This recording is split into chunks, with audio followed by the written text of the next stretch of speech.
नमस्कार प्रिय छात्र और छात्राएं, कुछ आपको विशेष जानकारी देनी है। ये वीडियो जो हमारी 80 की स्पीड से और 60 की स्पीड से दी गई है वो अनुपम टाइपिंग बुक से दी गई है, एक ही पैसेज पर।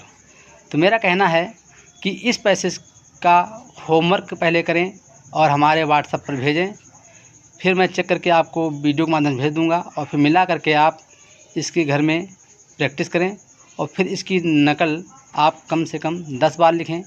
इसके बाद जो हमारी वीडियो डाली गई है 60 और 80 पर, इस पर टारगेट करें और इसी क्रम से आगे बढ़ते रहें। धन्यवाद। Ready, start.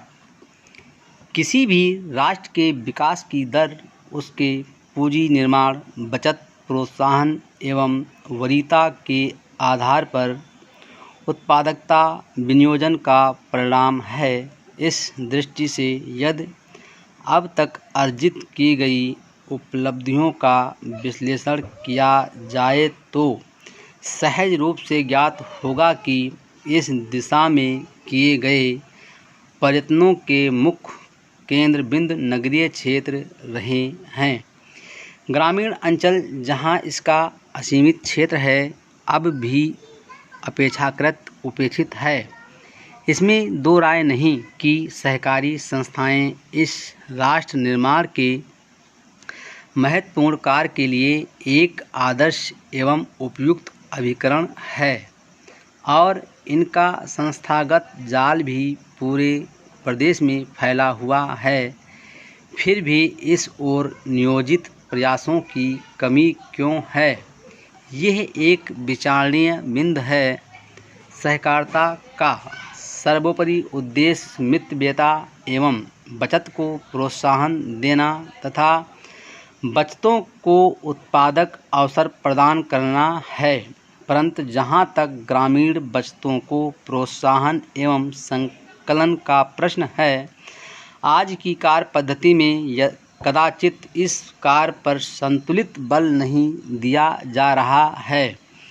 यद्यपि सरकारी बैंकों द्वारा संचय निक्षेप कार्य में उल्लेखनीय उपलब्धियां की गई हैं, फिर भी ग्रामीण बचतों के क्षेत्र एवं संभावना को देखते हुए ये कहना गलत न होगा कि इस ओर से हम कुछ उदासीन अवश्य हैं।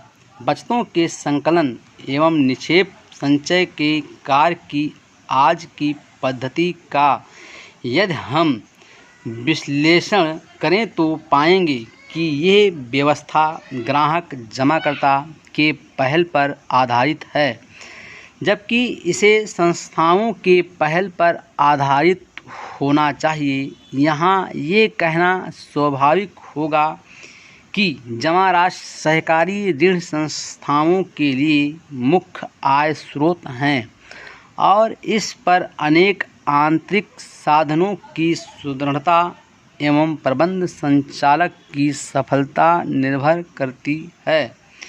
जिन संस्थानों की जमा राशि अच्छी होगी वे अपने सदस्यों की सेवा एवं उदार शर्तों पर समय से करने में समर्थ होगी। किसी देश, राष्ट्र तथा समाज के विकास तथा समृद्धि में पत्रकारिता की अहम भूमिका होती है। उच्च स्तरीय पत्र तथा स्वस्थ पत्रकारिता किसी भी देश की धमनी होती है। जिस प्रकार स्वस्थ शरीर में धमनियां रक्त संचार कर शरीर को स्फूर्ति प्रदान करती हैं, राष्ट्रीय एकता तथा सामाजिक सुधार व प्रगति जैसे कार्यों में स्वस्थ पत्रकारिता का उल्लेखनीय महत्व होता है। साहित्य समाज का दर्पण होता है, किंतु इस कथन का एक पहलू और भी है। जहां एक साहित्य समाज का दर्पण होता है, वहीं दूसरी तरफ साहित्य से नए समाज का निर्माण भी होता है। अर्थात साहित्य किसी भी देश की समृद्ध व्यापार तथा सामाजिक व्यवस्थाओं को नई दिशा प्रदान करता है। बिना किसी साहित्य के किसी अच्छे समाज की कल्पना कोरी कल्पना ही सिद्ध होगी। पत्रकारिता का अपना इतिहास है। पत्रकारिता के प्रतीक स्वरूप सर्वप्रथम इटली में समाचार पत्र प्रकाशित हुआ। इसके बाद इंग्लैंड में भी समाचार पत्रों का प्रकाशन हुआ। इसके बाद भारतवर्ष में पत्रकारिता काफ़ी देर से मुगल काल में आरंभ हुई। इसके पहले सूचनाएं या संदेश घोड़े तथा मानव द्वारा व्यक्तिगत तौर पर एक स्थान से दूसरे स्थान पर पहुंचाए जाते थे।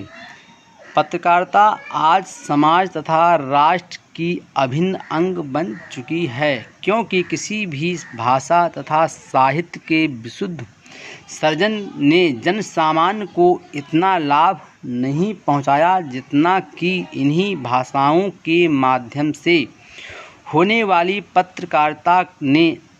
इसने एक ऐसी नई साहित्यिक रूपरेखा समाज के समक्ष प्रस्तुत की जिससे जन सामान्य के लोग ज्ञान, विज्ञान, राजनीति, धर्म तथा सामाजिकता से संबंधित नित्य नई सूचनाएं बड़ी आसानी एवं कम खर्च में प्राप्त कर अपनी जिज्ञासाओं को शांत कर लेने लगे हैं। स्वस्थ पत्रकारिता का यह कर्तव्य है कि राष्ट्र की जीवंत समस्याओं को देश के कर्णधारों के समक्ष रखें एवं अन्य समस्याओं के निराकरण के उपाय भी जन सामान्य एवं कर्णधारों के समक्ष रखें। किसी भी देश में अनेक प्रकार के लोग अनेक विविधताएं लिए अलग अलग अपनी पहचान रखते हैं, किंतु उनको एक सूत्र में बांधकर राष्ट्रीय एकता बनाए रखना पत्रकारिता के क्षेत्र में आता है। भारत जैसे लंबे चौड़े देश के लिए राष्ट्रीय जल नीति वास्तव में बहुत आवश्यक है। इस विषय में अभी हाल ही में प्रधानमंत्री की अध्यक्षता में जल संसाधनों के प्रति व्यापक तथा राष्ट्रीय दृष्टिकोण अपनाने के लिए एक गोष्ठी हुई थी। गोष्ठी में विचार इस बात पर नहीं किया गया कि किस राज्य को कितना पानी मिलना चाहिए, बल्कि देश में उपलब्ध पानी का अधिकाधिक संभव उपयोग किया जाए। देश में अभी तक राष्ट्रीय जल नीति या राष्ट्रव्यापी योजना नहीं बनी, जिसके परिणाम स्वरूप तमाम पानी बह जाता है। अनुमानतः लगभग 60% पानी व्यर्थ बह जाता है। प्रतिवर्ष देश का बहुत बड़ा भूभाग कहीं बाढ़ की चपेट में आता है तो कहीं सूखा पड़ जाता है। इसके अतिरिक्त देश में अनेक क्षेत्रों में पानी का घोर अभाव है। काफ़ी समय से यह मांग की जाती रही है कि देश में कोई राष्ट्रीय जल नीति होनी चाहिए और जहां पानी की अधिकता है वहां से अभाव वाले क्षेत्रों में पहुंचाया जाए। गंगा, कावेरी, ब्रह्मपुत्र तथा अन्य बड़ी नदियों से नहरें निकालने के सुझाव दिए जाते रहे हैं तथा ये भी सुझाव दिए गए थे कि राज्य की नदियों को राष्ट्रीय नदी माना जाए। Full stop.